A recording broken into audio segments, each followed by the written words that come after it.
Dear Diary,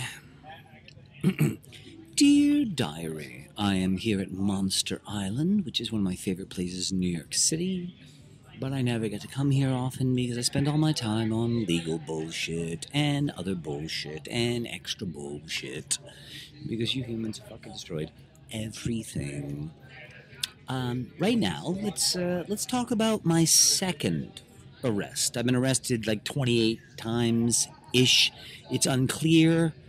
Uh, Sometimes the police have thrown me in jail without charging me with a crime, which is fucking insane. It's super illegal. Judges have thrown me in jail without any allegation of a crime, which is super illegal. My second arrest, I was still living. I want to say 19, living in Marlborough, Massachusetts still, with my mother, where I grew up. I was not wise enough to get the fuck out of my hometown. Everyone should quit school at the age of 12 if they can and run away if you live in the suburbs. Get the fuck out. Even though the cities aren't much better, okay? This world is a giant fucking dead end. However, I was 19 and or 19, maybe 20, maybe 18. And I had a car so I could go to my fucking daily grind job. And just kidding, I'm not like you people. I actually enjoy all kinds of work. Wait, motorcycles raging. And so I was driving I went to Providence, Rhode Island. You just go down 95 from Marlborough, Massachusetts, you're in Providence, to see some great show, whatever it was, at the living room. And then I was coming home. And on my way home, I was like, oh shit, I need to get some gasoline. My tank is on fucking near empty. Oh shit. And in a car, you don't know how much gas you have left. It's not like it doesn't say, yeah, you can make it 30 miles. Yeah, you can make it 50 miles. And so the few gas stations I saw were all closed. Fuck. So I took my chances. Rather than go out of my way 5, 10, 20 miles, you never know. If you're going to go out of your way, you don't know where the first gas station you're going to find is open. So I drove back home. I was going up 95. There was no fucking gas stations up 95 in Providence. Just nothing. There's no sign of life, all right? It's maybe 2 a.m., something like that. But in the suburbs, 2 a.m. is like 9 8. Well, I want to say 9 8. No, 2 a.m. in the suburbs is like purgatory. So I was only like fucking 4 miles from my home, which is only, once you get off 95, 495, whatever, you're right there at my home. And I ran out of gas. Fuck. And I pulled over into the off-ramp, not the off-ramp, what do we call it, the shoulder. And it's like, fuck. I'm in the middle of nowhere. Every direction you look, you see trees.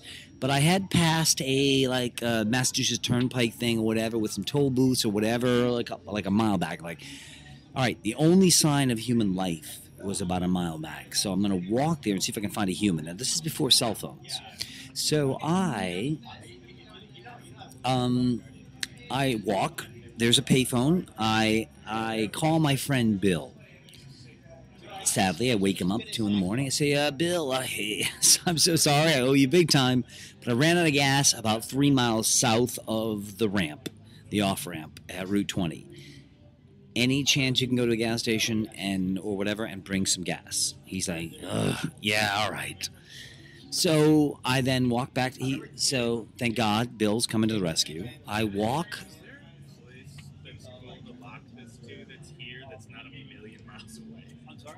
I walk to back to my car. I get in my car, whatever, and I.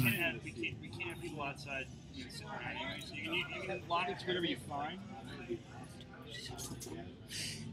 And so then there's also, I think, across the street too. You can lock it if you have to. If that doesn't work, pardon me. So I'm waiting in my car. All of a sudden, car's coming up the highway. He pulls over, state trooper. I'm like, That's so nice. The state trooper's here to help me. Now, I was 19 or whatever, and I was ignorant. I didn't know that police are almost all complete fucking criminals.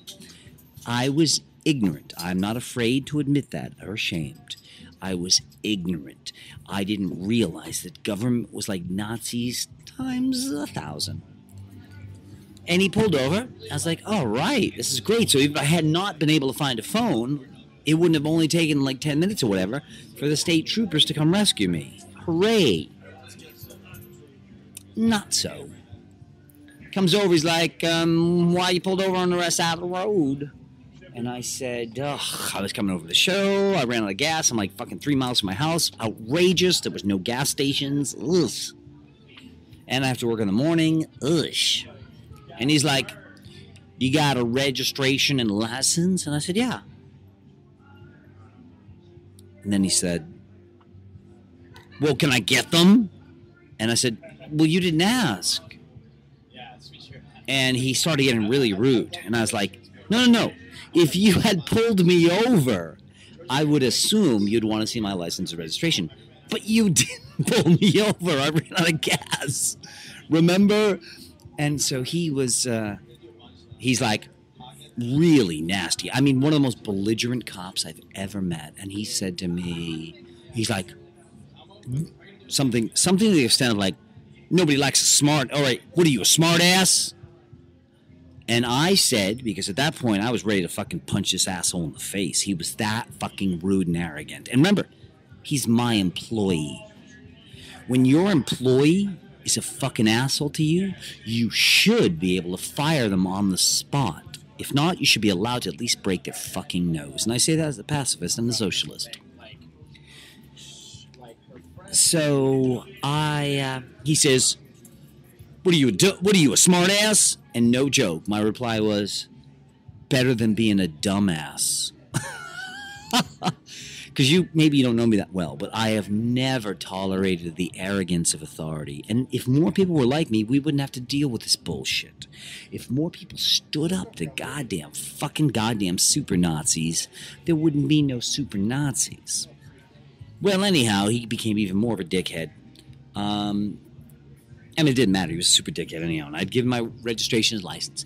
And then Bill shows up, my friend Bill. He shows up with his SUV or whatever the fuck you call it. He had, like, some kind of super truck. And he's putting gas in my tank so I can fucking drive home. And all of a sudden, this cop who was really belligerent comes back and he says, step out of the car. Now, when a cop tells you to step out of the car, if you have the chance, shoot them no matter what the circumstances are. Because it means they're up to no good. But being a nice guy, 19 and ignorant, I'm like, all right, this is something's wrong here. And I get out of the car. And he's like, put your hands against the car. Now I'm like, Bill, could you get over here? Now remember, this is my second arrest. My first arrest was by a scumbag cop in Marlborough, Massachusetts, who broke fucking federal laws to throw me in jail. And unrelated to my case, he was thrown off the force 5 years later for sexually harassing women, right? I can't stress this enough. Cop is a euphemism for super, ultra, mega criminal. And I say that with a few friends who are cops who are actually pretty good guys. But power corrupts, and police have almost absolute crowd power. We could make Gandhi and Ralph Nader a cop, and they would be corrupted within months, okay? So just keep that in mind. Okay? We could make you a cop, and you would be a dirty piece of shit within a fucking month, all right? It corrupts automatically. So I am, so I'm like, Bill, can you get over here? I need a witness. I could use a witness here because this cop is doing some really creepy shit. In fact, let me backtrack. The cop was so belligerent, so rude, so fucking insane to me before this. I actually suspected he was drunk on the job. I mean, it was like, what the fuck is this asshole talking about? And I said, Bill, can I get some witnesses over here? Bill, could you make that? And the cop's like, Bill, get back in your truck. It's like, okay, when a cop tells a witness to move away, you know that cop is up to no good. And this cop's like, he's like, put your hands against the car. Lean against the car. And he starts patting me down. I was like, what the fuck's going on? Bill, can I go over here? Bill, get back in your car. Bill, get back in your truck. And I'm like, Bill, no, do not get back in your truck. This guy is doing something weird here. Get over here. I do not trust this guy. And then he's like, put your hands behind your back. Now, remember, I ran out of gas 3 miles from home. It's like, put your hands behind your back. I'm like, what the fuck's going on here? And Bill's like scared because he's like, what the fuck are you doing, my friend? He's like, oh, I don't want to get arrested too. And that's it. Cop's like, you're under arrest for driving with a suspended license. I'm like, what the fuck are you talking about? I don't have a suspended license. That's nuts. And the cop, that's it. He cuffs me. And what can you do? Because they're allowed to legally shoot anybody they want under any circumstances. You don't know that because they don't tell you that. Because if they told you that, you'd probably get a little bit upset. For instance, here in New York City, the law is, this is the law as written. A police officer can shoot anyone to death anytime they feel like it, if they claim they were scared. That's how the law is written in New York City, New York State. A police officer can murder anyone he feels like or she feels like if they claim they were scared. That's fucking nuts. Because remember, police officers have they have guns. Unlike most of us, they're carrying guns. And they have bulletproof vests, unlike most of us. And here in New York City, they have 34,000 gang members backing them up.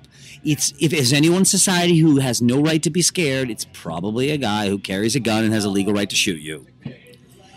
These are the most dangerous fucking gang member scumbags in American history.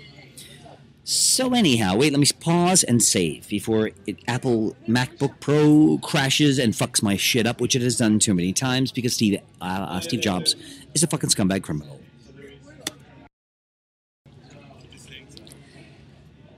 Hello and welcome back to my miserable so-called life. I'm your host, Christopher, and I will tell you stories that will horrify you. And remember, it's not like the police and the government just rapes us blind every single minute of every day. They only charge us billions of dollars for that service. It's fantastic. Oof. So, where were we? So the police officer, the state trooper, a.k.a. mobster, he puts me in the back of the car and he says, yeah... my friend Bill's like, and Mike. Now remember, it's my car, Bill's truck, and the state trooper's vehicle. I'm in the backseat of the trooper's car now, and I'm like, hey, what's gonna happen to my car? He's like, we're gonna tow your car. I'm like, no. I said, can I call a friend and or a family member to come have them come pick my car? I live 3 miles away, and the state trooper's like, nope. I'm like, come on, please, I cannot afford the fucking towing fees. But what you don't know, because you're a human being and you believe the government is not 125% dirty, a lot of cops get kickbacks from the towing companies, okay? So if they can get your car towed and it's $200 and $100 a day to impound it, they give kickbacks to the cops. You scratch my back, I scratch yours. But I was 19 and naive. Otherwise, I would have murdered that fucking Nazi when he tried to put me in the fucking oven. But wait, there's a bright side to this story.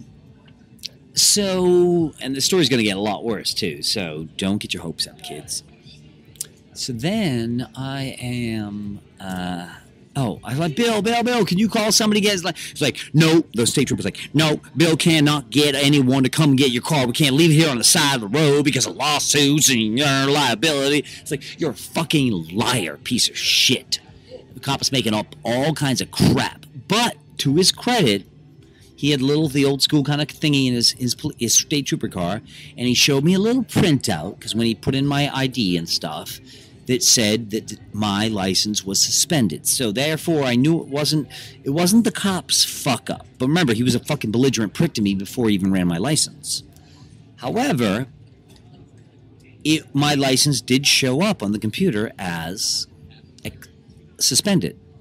Now, that was a mistake. Ooh, I smell somebody smoking great pot, and I wish I was getting high with them, because this world is what you would call a mega travesty. Wow, it smells really great. Oh my God, that smells great. Oh my God, I hate my life. So anyhow, you should really be here with me right now. I'm sitting on a bench. It's a beautiful little stoop looking over some crazy industrial spaces. on the waterfront of Brooklyn overlooking Manhattan. It's gorgeous, and they're about to lose their space because artists get fucked every single time, always. So,